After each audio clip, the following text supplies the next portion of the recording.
Akipress naît en 2003 sous la houlette de Joël Aubert, ancien directeur de la rédaction de Sud-Ouest.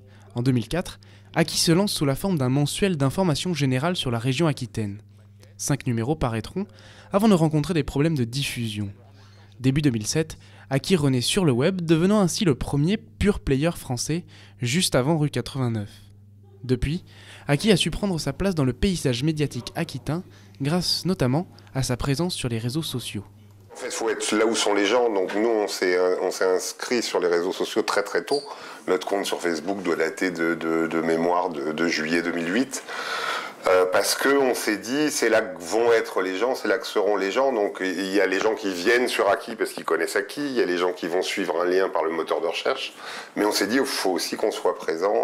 Donc on est présent essentiellement sur Twitter, Facebook, Google+, Pinterest.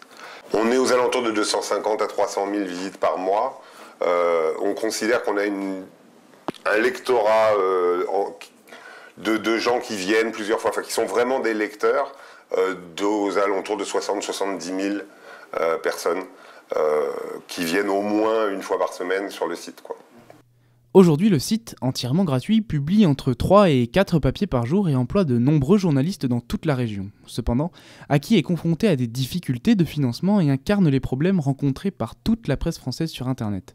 La question est simple, le tout gratuit peut-il encore durer ? Il n'est pas vrai que nous pourrons faire du journalisme de qualité avec des journalistes qui sont de qualité, qui auront été formés, si on ne leur donne pas les moyens financiers, matériels, et si on ne se donne pas les moyens du développement. En fait, la presse s'est tirée 2 balles dans le pied. La première balle qu'elle s'est tirée dans le pied, c'est qu'elle a amené, je parle de la presse traditionnelle, on va dire papier, elle a amené le web un petit peu comme un cadeau bonus. Donc dans les contrats publicitaires, souvent, ils ont beau dire que c'est pas vrai, machin, mais quand on discute avec eux autour d'un verre, on sait que c'est vrai. Souvent, la pub sur Internet, ça a été donné, vous me prenez un 4e de couverture, on vous offre 15 jours sur le web, quoi. Donc ça, c'est la première balle dans le pied. Et la deuxième balle dans le pied, c'est effectivement le tout gratuit. On a instauré une sorte de culture de la gratuité de l'info dans la tête des gens. On a aujourd'hui les chaînes d'info en continu, on a les radios, tout ça c'est gratuit. On a eu la presse gratuite qui arrivait également, je parle de 20 minutes métro au début des années 2000.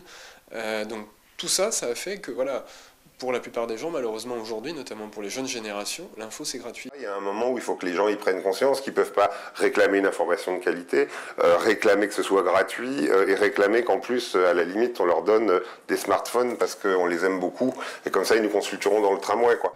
Problème, ne pas perdre son lectorat en passant au tout payant. Joël Aubert a donc réfléchi à une solution, proposer une offre par abonnement en supplément du site actuel qui restera, lui, gratuit. Sur un aki.fr enrichi dans ses contenus, parce qu'on se sera donné quelques moyens supplémentaires, notamment pour faire ce que je veux qu'on fasse, c'est-à-dire de l'enquête, du dossier.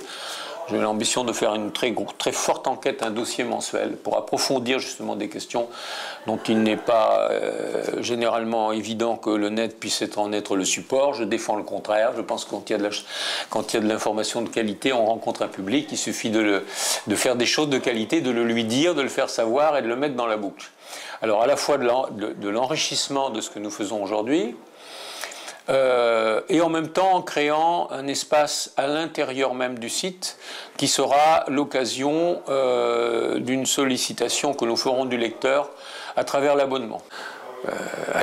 S'il nous donne 5 € par mois, ce serait génial, mais enfin on verra, ce serait grandiose. Dans une année, vous vous rendez compte ce qu'on arriverait à faire? Je fais des calculs et de temps en temps je dis qu'est-ce que on pourrait embaucher un journaliste de plus, on pourrait même rémunérer un peu mieux celui-là, on pourrait.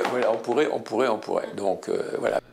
Aki prévoit donc un important changement. Pour Joël Aubert, il est nécessaire que les autres médias suivent.